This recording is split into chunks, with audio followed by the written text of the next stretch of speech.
You're not getting a roasted chicken breast. You're getting a pre-formed, pre-cooked patty that's reheated and sold under a fresh label. And that steak, it arrives frozen and goes back on the line like a prop in a cooking show. Stay with me. We'll name the exact Subway meats employees say are frozen, formed, and loaded with sodium, why the BMT and oven-roasted chicken are the worst offenders, and how to order smarter so you're not paying premium prices for processed parts. You see the bright bins, the glass sneeze guard, the gloved hands moving fast, bread scent in the air, toaster hum. It looks like a kitchen at work.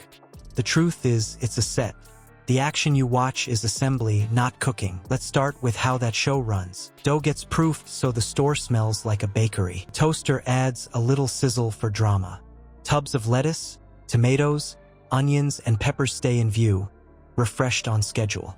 Your sub gets built in front of you, step by step, like a custom order made from scratch. But here's the kicker. Behind that counter, workers talk about pre-cooked meats in sealed packs, sauces squeezed from pouches, and dough that arrives frozen, not mixed on site. Proteins are portioned for speed. The line runs on thaw, not flame. It's neat, fast, and consistent because the heavy lifting already happened off-site. Assembly hides processing the way a Lego set hides the factory. You snap the pieces together at home, but the molds and dies and bulk plastic work were done weeks ago.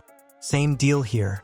What looks fresh in motion was designed for storage, transport, and quick heat. Look at the paperwork any chain posts and you'll see it in the language. Ingredient lists stretch with stabilizers and preservatives. Notes on par-baked bread and pre-cooked proteins show up right next to the product names. It's standard for fast food, but the optics say made to order, which feels cleaner than it is. The flow is simple. Delivery hits the back door, cases move to the freezer or cooler, items thaw on schedule, staff transfer to the line bins. Then the toaster warms it all enough to feel cooked. No stovetop sear, no pot simmer, just controlled heat to wake up what was cooked days or weeks ago. That staged freshness builds a health halo. You see crisp lettuce and think low sodium. You watch a warm sandwich slide out of the toaster and think fewer preservatives. You probably give the meats the same credit by default. You might want to rethink that. The worst offenders in taste and salt are the ones with the best names. Oven-roasted chicken, the Italian stack in the BMT, and that steak that looks griddled. So the sandwich artist is often a skilled assembler of processed parts. Now let's move on to the chicken that sells a roast story without the roast. Think you're buying a carved chicken breast. The label says oven roasted. The truth is, what lands on your bread is a formed, pre-cooked patty that gets reheated for show, not roasted on site. Let's start with the promise. Oven roasted signals a whole piece of chicken, browned at the edges, fibers pulling apart like you'd see from a pan or a sheet tray. That isn't what this is. Workers describe a uniform puck that arrives cooked and frozen, then goes from thaw to toaster so it reads warm and roasty to your senses. Here's how that uniform shape happens. Small bits and trimmings get bound into a mold so every patty matches the last. Processing does the heavy lifting. Binders hold, pressure sets the shape, and cooking locks it in. Stores get perfect circles or ovals that stack neatly, portion fast, and cost less to handle than whole muscle breast. That factory step isn't just about shape. Processed poultry is often pumped with a sodium solution and preservatives, so it survives shipping, storage, and a second heat cycle without breaking down. Keeps texture in the bin. It also pushes the salt up before you add cheese or sauce. Now the price. You pay a premium for the brand name, for the labor that assembles it in front of you, and for convenience. Raw, whole chicken breasts at a grocery store are cheaper per ounce. But a chain sells consistency and speed, not a butcher's cut. That's the model. Let's talk bite. A formed patty that's already cooked will trend drier once it's reheated. The toaster adds warmth and a hint of color, but it doesn't bring back moisture the way real cooking does. So you get a firmer chew, more salt on the tongue, and you reach for sauce to fake juiciness. Safety-wise, the workflow is standard for chains: thaw, hold cold, reheat to temp. Done right, it's safe. It's also not a fresh roast from raw meat in a store kitchen. It's a reheated product designed to perform on a line day after day.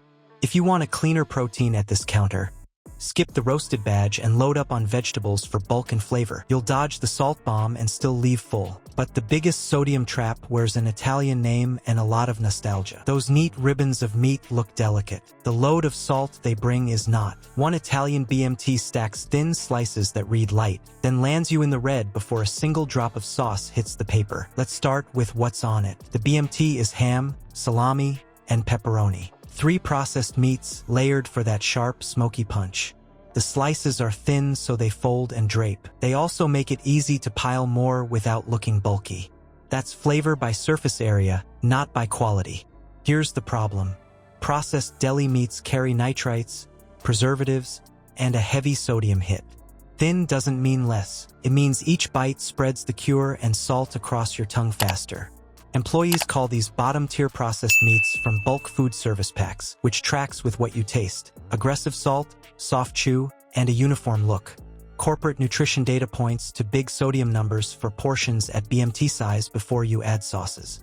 That's in the spec sheets because salt is part of the formula. Curing and additives keep the meat stable in the cooler and on the line, slow bacteria, lock color, and deliver the same bite day after day. The trade-off is more sodium up front. Shelf life is the business model. Those meats need to sit in service bins through the lunch rush and still taste the same at dinner. Salt and curing make that possible. You pay for that predictability with your daily limit. And the value angle? The inputs are cheap to source. The price you pay covers the brand, the footprint by the door, and the assembly theater, not a butcher's time. It's a premium ticket for commodity meat in a nice wrapper. Health-wise, hitting 2,000 plus milligrams in one order is easy when the meats, bread, and cheese all lean salty. Add pickles, olives, and a bold sauce and you compound the spike fast. That's how a light lunch leaves you chasing water the rest of the day. You still want the Italian vibe. Ask for half the meat, double the vegetables, and skip the salty sauces. Oil, vinegar, herbs. You get acid, crunch, and bite without the salt cliff. And then there's the steak. The look says grill, but the workflow says freezer. If it looks griddled, why do insiders say the steak ships frozen and gets reheated like a TV dinner? Because the pitch is all heat and speed. Hearty protein, warm bread, melty cheese, in and out in minutes. That's the sell. Let's start with what you actually get. The steak arrives as frozen shaved beef, pre-portioned so anyone on the line can grab a packet, thaw it, and warm it fast. That setup keeps the rush moving and every sub the same. It also trades away what makes steak taste like steak. A hard sear and real browning. But here's the kicker. Workers say the beef is engineered for quick reheating, not fresh searing. Pre-cooked or par-cooked strips or shreds hit a microwave, a warm surface, or the toaster zone and then go straight to your bread. The heat is mostly a warm-up, not cooking. Think stage light, not skillet. That reheat changes the bite. Beef that sits, chills, and gets warmed again turns rubbery or stringy. Juices don't flow, they leak out and leave dense meat behind. The toaster brings temperature and a hint of color, but no crust, no real char, no steakhouse payoff. Now the cheese. Process-style mozzarella blends like to soften without a true melt. You get warm slices or a faint sag, not a stretch. The fix on the line is sauce and lots of it. Bold, salty sauces slap on flavor and moisture so the sandwich tastes steaky. But the star is the condiment, not the cut. There's a cost angle too.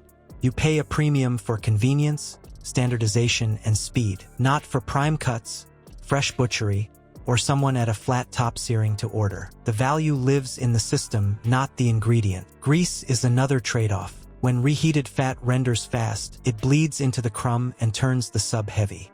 Bread soaks, edges slump, and the last bites go limp. Good steak drips from a crust. This drips from a packet.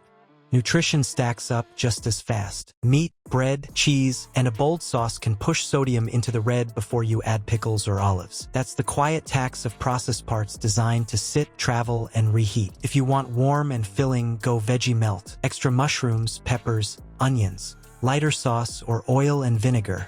So what is the takeaway if you still end up at the counter tomorrow? The real kicker is this. The show looks fresh, but the worst meats are frozen, formed, and salted to perform on a line, not cooked to nourish.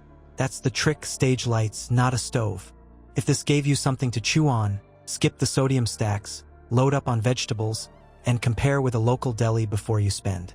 Like and subscribe to help us keep the spotlight on the food industry's best-kept secrets. You control 2 levers, what you order and what you believe. Pull the right ones and you save cash, cut salt, and get a better sandwich. Start there tomorrow.